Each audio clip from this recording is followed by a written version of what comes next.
अस्सलामुअलैकुम मेरी प्यारी प्यारी बहनों सहेलियों सखियों सब कैसे हैं। उम्मीद है सब ठीक ठाक होंगे। अल्लाह पाक आप सबको हंसदा वसदा नस्ता पायदा रखे, इलाही आमीन। तो जी क्या चल रहा है ज़िंदगी में। यहाँ पे तो किचन के काम चल रहे हैं, जैसे कि आपको नज़र आ रहा है दूध बॉयल हो रहा है, साथ में मेरा कावा बन रहा है, साथ में किचन बिखरा हुआ है, बर्तनों का ढेर लगा हुआ है धोने वाले। साथ में संगाड़े मैंने जो एक दिन पहले उबाले थे उनको मैं गर्म करने के लिए गर्म पानी में रखा हुआ है। तो बस मल्टीपल काम चल रहे होते हैं। और मैंने अपना कावा लेके दूध बॉयल करके तो मैं अंदर आ गई थी। सबसे पहले मैंने इन पौधों को देखना होता है अंदर आने से पहले, क्योंकि ये बाहर ग्रिल के पास रखे हुए हैं और इनको देख के तो मेरा दिल बस ना खुश हो जाता है। उनको मैं बस आते जाते देखती रहती हूँ, कौन सा पता निकल रहा है, कौन सा ख़राब हो रहा है। ये देखिए दो पौधे जो है ना न्याज़बो और चांदनी के, ये बिल्ली ने ख़राब कर दिए हैं। बहुत ही ज़्यादा मुझे इनका ना दुख हो रहा था, इतने प्यारे मेरे पौधे थे। तो चलें, ये भी साथ साथ चलता ही रहता है। पौधों से हम लोग बहुत कुछ सीखते हैं। ये भी सीखते हैं कि हमें ज़िंदगी और मौत पे अल्लाह ताला का सब्र और शुक्र करना चाहिए। खैर यहाँ पे फिर मैं आ गई थी, खा पी के हम फारग हो गए थे। यहाँ पे मैंने जो कप लगाया था, मैंने शॉर्ट वीडियो में आपके साथ शेयर किया है। वो मैंने कप देख रही थी कि इसमें कोई सीड वगैरह कलेक्ट हुए हैं कि नहीं एलोवेरा के। तो अभी तक तो कोई सीड नहीं कलेक्ट हुआ होंगे तो मैं फिर इंशाल्लाह ना आपके साथ शेयर करूँगी। यहाँ पे मैंने स्नेक प्लांट को भी एक ही गमले में कर दिया था, पहले 2 गमलों में था। तो इसके भी ना पप्स के लिए मुझे था कि 2 गमलों में कर देती हूँ, हो सकता है पप्स निकल आएँ। यहाँ पे फिर नमाज का टाइम हो गया था, नमाज शमाज पढ़ के फ़ारिग हो गई थी। अब मगरिब इशा का मैंने मगरिब का वेट कर रही थी अज़ान का, तो मैंने सोचा कि मशीन को ना उतनी देर लगा के तो छोड़ देती हूँ परागा, तब तक कपड़े धुलते रहेंगे और मैं आराम से फिर ना नमाज़ पढ़ लूँगी। बस यहाँ पे मैं फिर मशीन को कर रही थी खाली। मशीन ऑटोमेटिक है तो उसकी वजह से ये होता है कि आपका टाइम बहुत बच जाता है, इस सेंस में कि आपको पास खड़े होकर कोई काम नहीं करना होता। वैसे तो इसका दूसरी मशीन से ना ज़्यादा टाइम लगता है। मैंने देखा है कि इसमें ना 1.5 घंटा लग जाता है एक परागे को। लेकिन जो दूसरी मशीन होती है उसमें तो हम लोग साथ साथ ये होता है कि दूसरा पूर डाल के कपड़ों का तो पहले वाले को अच्छी तरह नितार के धो के साफ करके डाल भी देते हैं सूखने के लिए। लेकिन ये होता है कि इसमें ना कपड़े गीले होते हैं, ना आपको कोई अलग से बाल्टियाँ टब भरने पड़ते हैं, ना ही आपको ज़्यादा देर वहाँ पे ना खड़े होना पड़ता है, ना ही आपके कंधे दर्द होते हैं। इस सेंस में ना इसका ये है कि काफ़ी आराम होता है। तो बस मैंने इसमें सबसे पहले अपने हस्बैंड की शर्टें डाल देती होती हूँ, क्योंकि उन्होंने जाना होता है काम पे। तो फिर मैं पहले उनका डाल देती होती हूँ ताकि उनके कपड़े रेडी हो जाएं। बाकी है कि इसमें टाइम लगता है। अब सारी रात मशीन चलती रहेगी, सुबह तक इंशाल्लाह मैं सारे फिर बाकी कपड़े ना कंप्लीट कर लूँगी। उसके बाद फिर हम आगे जी अपने बरकत वाले काम पे, जो कि होता है बर्तनों का। इसमें इतनी बरकत होती है कि माशाल्लाह आप धोते ही जाएँ, ये ख़त्म ही नहीं होते हैं। बस ये होता है कि आप लोग साथ साथ धो लेंगे, आप इकट्ठे कर लें, धोने तो होते ही हैं। इसमें ये होता है कि टाइम थोड़ा ज़्यादा लग जाता है, आधा घंटा लग जाता है जब ज़्यादा बर्तन हुए हों। और थोड़े थोड़े में ये होता है कि आप लोग कुछ कर रहे हैं किचन का या खाने का, तो साथ साथ आप धोते रहते हैं। मेरा साबुन बर्तनों वाला ख़त्म हुआ था, इस वजह से मैंने धोए नहीं थे, तो हस्बैंड लेके आए तो मैंने फिर ये है कि सारे इकट्ठे ही धो लिए थे। इकट्ठे धो ले उसका ये आराम लगता है कि चलो बार बार आपके कपड़े यहाँ गीले नहीं होते, और आराम ये लगता है थोड़े थोड़े धोने का कि जल्दी जल्दी धुल जाते हैं। बाकी धोने तो हम नहीं होते हैं। और मैं एक टॉपिक पे बात करना चाह रही थी कि जो लड़कियां या औरतें होती हैं उनको होता है कि जी हम सारे घर के काम खुद ही करें, ये करें वो करें सारा कुछ, लेकिन बच्चों के साथ मैनेज करना मुश्किल हो जाता है टाइम को। तो वो ये कि अपनी जान को बहुत ज़्यादा फिर थका भी लेती हैं, और कुछ ऐसी होती हैं कि वो अपने आप को बहुत ज़्यादा आराम देती हैं। मैंने तो कुछ ऐसी औरतें देखी हैं कि जो मतलब उन्होंने ना रोटियां वगैरह भी काम वाली से पकवा रही होती हैं और ख़ुद बस आराम से खड़ी होके ना हांडी पका रही होती हैं।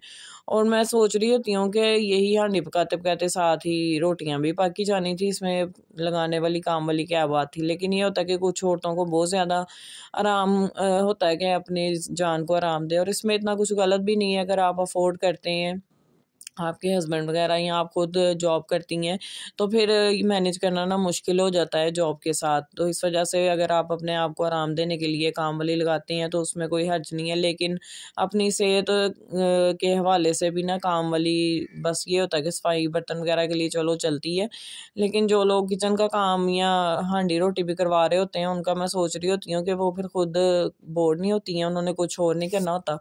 यही होते हैं 2-3 काम किचन के जो मेन औरत ने करने होते हैं, बाकी तो जिनके पास काम वाली हैं वो कर जाती हैं। लेकिन सबका अपना अपना पॉइंट ऑफ व्यू होता है। कुछ लोगों को होता है कि आप अपनी जान को आराम दें, और कुछ लोगों को होता है कि जी हम अपनी सेहत को बरकरार रखें, एक्टिव रहें, अपने काम खुद करें। और कुछ को तो वैसे भी ना किसी के हाथ से किचन का काम करवा के तसल्ली नहीं होती, वो बस ये ऊपर वाले काम सफाई बर्तन करवा लेते हैं, लेकिन जो हांडी रोटी होती है ना वो उन्होंने खुद ही करनी होती है।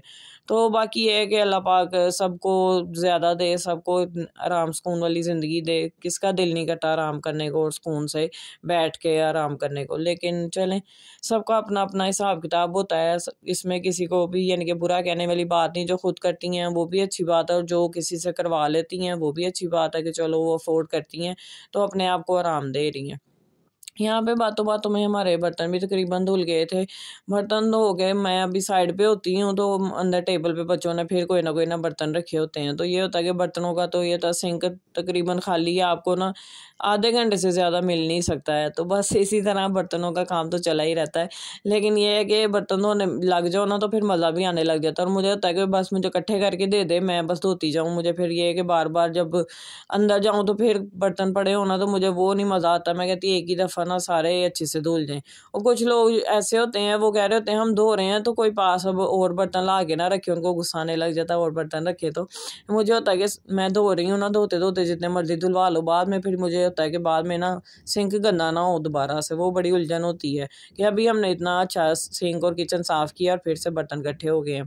खैर यहाँ पे बर्तन धो लिए थे और उसके बाद चूल्हा साफ़ कर लिया था। चूल्हा मैंने साफ़ किया ही हुआ था, बस हल्का फुल्का रोटियों का जो आटा होता है ना खुश्क का, वो थोड़ा सा पड़ा हुआ था, तो वो मैंने बस साफ़ कर लिया था।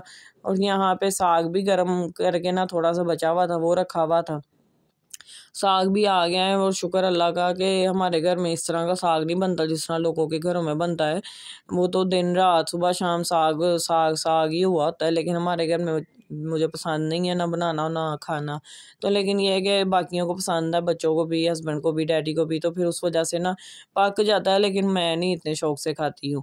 उस दिन फिर मैं कुछ और खा लेती होती हूँ, मेरा कोई मसला नहीं होता। ज़ाहिर है मैंने खुद ही बनाना खुद ही करना होता है, तो मैं खुद ही बना के ना खा लेती हूँ जो खाना होता है।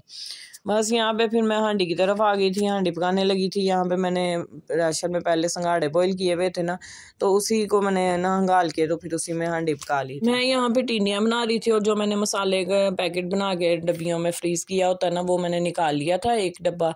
वो मैंने इसमें डाल के साथ में जो अपने नॉर्मल घर के स्पाइसेस होते हैं, नमक, मिर्च, हल्दी, ज़ीरा, वो मैंने डाल के साथ में लहसुन अदरक का पेस्ट डाल दिया था। और इसमें मैंने 2-3 पीस रखे हुए थे फ्रीज़र में ना चिकन के बचे हुए, वो मैंने फिर इसमें डाल दिए थे, क्योंकि टिंडियाँ बनानी थी। तो मैंने कहा चलो साथ में थोड़ा सा चिकन हो जाएगा तो टेस्ट अच्छा आ जाता है, टिंडियाँ चिकन मज़े का लगता है। उसको मैंने डाल के भूनने के लिए रख दिया था। और यहाँ पे फिर मैं ना टिंडियाँ परात में डाल के तो अंदर ले जाऊँगी। जितनी देर में चिकन हमारा भुनेगा ना, उतनी देर में मैं टिंडियाँ बना के तो फिर ले आऊँगी किचन में। मैं आराम से बैठ के ना साथ में कोई ड्रामा देख लेती हूँ, या फिर अंदर वैसे बच्चे होते हैं, बच्चों के साथ लग जाती हूँ, तो साथ में सब्ज़ी वगैरह मैं ना अंदर ही बैठ के बना लेती हूँ। और यहाँ पे मैं पानी पीने लगी थी, तो मुझे याद आ गया कि मैंने अपनी ये मल्टीविटामिन्स नहीं ली। पिछले दिनों मेरे ना कमर में चुक पड़ गई थी, तो उसकी वजह से पापा ने मुझे ये ना मल्टीविटामिन्स अपनी वाली थोड़ी सी दी थी कि ये खाओ, इससे फ़र्क पड़ेगा। तो मैं फिर थोड़ी सी डब्बी में ना उन्होंने मुझे डाल के दी, मैं ले आई थी। वो मैं तकरीबन रोज़ खा लेती हूँ जब भी फिर मेरा हिसाब बनता है ना दिन में। तो वो मैंने एक टैबलेट ले ली थी पानी के साथ। उसके बाद टिंडियाँ मेरी कट हो गई थी, उसको मैंने धो लिया था, और उतनी देर में चिकन भी मेरा भुन गया था तकरीबन। ये देखिए बुनाई पे आ गया था। बस इसको थोड़ा सा और भून के टिंडियाँ डाल दूँगी, टिंडियाँ भून के उसको सीटी लगा दूँगी। जब वो गल जाएंगी तो बस मैश करके तो उसको अच्छे से पानी खुश्क करके धनिया वगैरह डाल के हमारी टिंडियाँ रेडी हो जाएंगी। कुछ लोगों का ना पकाने का तरीका बिल्कुल मुख्तलिफ होता है। हमारे घर में मैंने अम्मी को इसी तरह देखा था, यही वाला मसाला जो होता है ना, प्याज, टमाटर, हरी मिर्चें और लहसुन, ये अम्मी डाल के ना तो इसको बॉईल कर लेती थी और ग्राइंड करके तो मसाला बना लेती थी। उससे भी बहुत अच्छा बनता है, लेकिन मुझे लहसुन अदरक के जो पेस्ट की खुशबू है ना, वो बहुत पसंद होती है खानों में। तो इस वजह से मैं जब मसाला बनाती हूँ ना, मैं उसमें टमाटर, हरी मिर्चें और प्याज डालती हूँ, लहसुन नहीं डालती। लहसुन और अदरक का पेस्ट मैंने अलहदा से बना के रखा होता है, मैं फिर वो यूज़ करके ना तो उसको मसाले को रेडी कर लेती हूँ। और ये जो ग्राइंड हुआ मसाला है मुझे इसलिए भी बहुत पसंद है कि इसमें कोई भी ना प्याज या टमाटर का कोई भी चंक्स या छिलके वगैरह कुछ भी नहीं आता मुंह में। तो मुझे वो बहुत ही बुरे लगते हैं जो सालन में ना टमाटर और प्याज नज़र आ रहे होते हैं। साथ साथ देखें जी, शाम हो गई थी, अंधेरा तो आजकल इतनी जल्दी हो रहा है और मशीन अभी एक पूर भी नहीं कंप्लीट हुआ था कि अंधेरा हो गया था। यहाँ पे मैं देख रही थी, बस एंड पे था, स्पिन होने वाले थे कपड़े।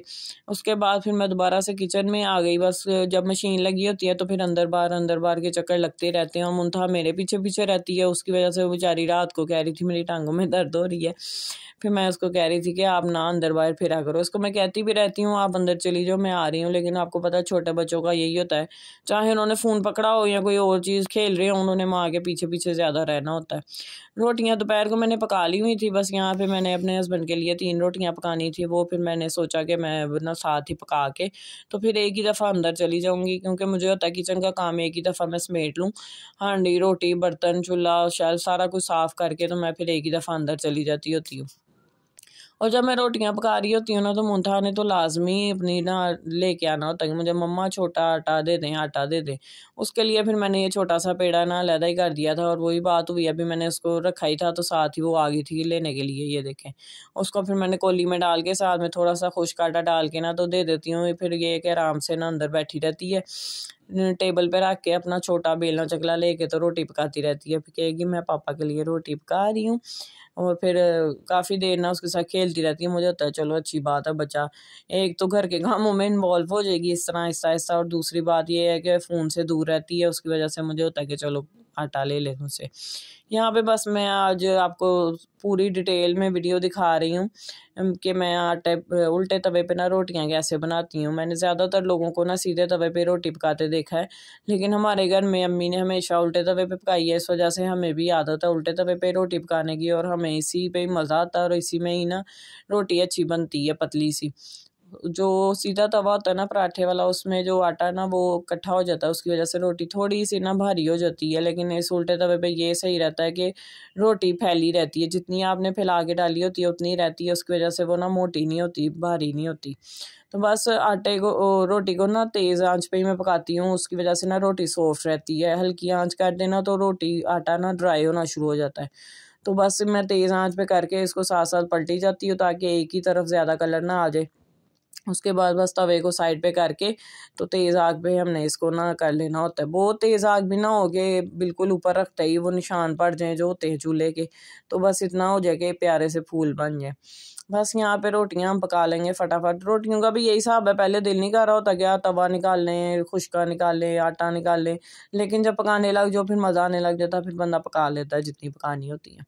हमारे घर में तो ये है कि रोटियाँ बहुत ज़्यादा नहीं पकती, छोटी फैमिली है तो उस वजह से ना अक्सर तो चावल भी पका लेते हैं, हफ्ते में 2 दफ़ा तो चावल भी बन जाते हैं, क्योंकि हम मुझे और मेरे हस्बैंड को बच्चों को चावल ज़्यादा पसंद है।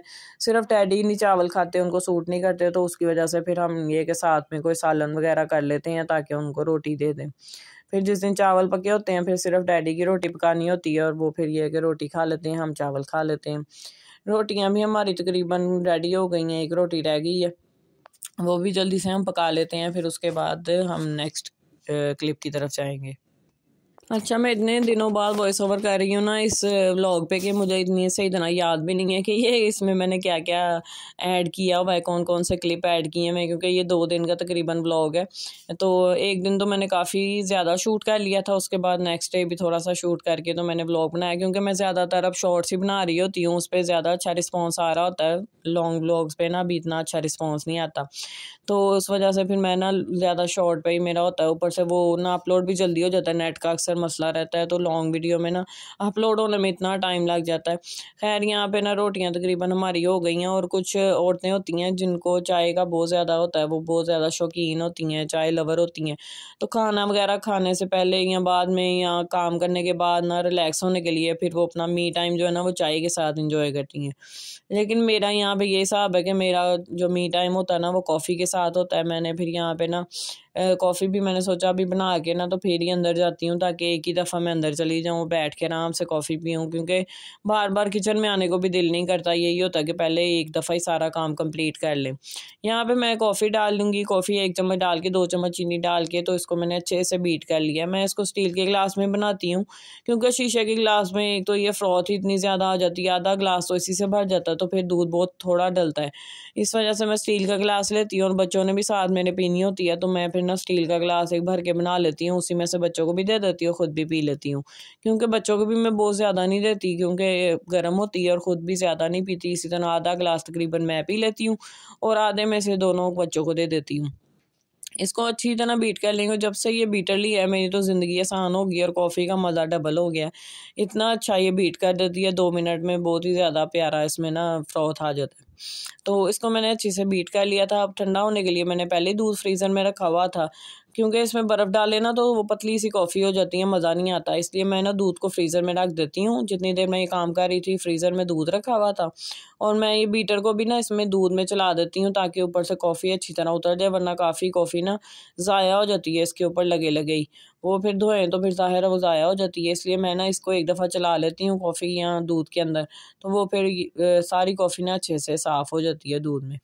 इसको अच्छे से मिक्स कर लिया। देखें कितनी मज़े की फ्रॉथ बनी है और अभी भी ये ना अच्छी भली ना स्ट्रॉन्ग थी, तो इसमें मैंने थोड़ा ना और दूध डाला था बच्चों के लिए निकाल के। बच्चों को भी दूध डाल के और दिया और ख़ुद भी मैंने थोड़ा और दूध डाला था, वरना बहुत ज़्यादा स्ट्रॉन्ग थी। बस मैं ये कॉफ़ी रोज़ नहीं पीती, इस वजह से जब भी मैं 2-3 दिन बाद पीती हूँ ना तो साथ ही मशीन को साफ़ करके रख देती हूँ। इससे ये कि मशीन साफ़ रहती है, साथ-साथ ही आप हर चीज़ को करते रहें तो सही रहती है, वरना फिर बहुत पक्के निशान पड़ जाते हैं। यहाँ पे मैंने फिर अपना केक और कॉफ़ी एंजॉय की और ये मेरा मी टाइम होता है जब बच्चे और मैं हम सब लोग ना बड़े एंजॉय करते हैं। और मेरे बच्चों को भी कॉफ़ी बहुत पसंद है, वो भी ना साथ ही मक्खियों की तरह आ जाते हैं, मम्मा हमें भी दें, हमें भी दें। फिर मैं पहले ही इनके लिए ना निकाल देती हूँ छोटे ग्लासेस में और ये साथ मेरे फिर केक ले लेते हैं और कॉफ़ी पीते हैं। केक भी मैं सारा नहीं खाती, आप सोच रहे होंगे इतना बड़ा केक अकेली खाएगी, लेकिन मैं ये बच्चों के साथ खाऊँगी और आधा खाऊँगी, आधा हम अगले दिन फिर कॉफ़ी के साथ एंजॉय करेंगे। अल्लाह हाफ़िज़।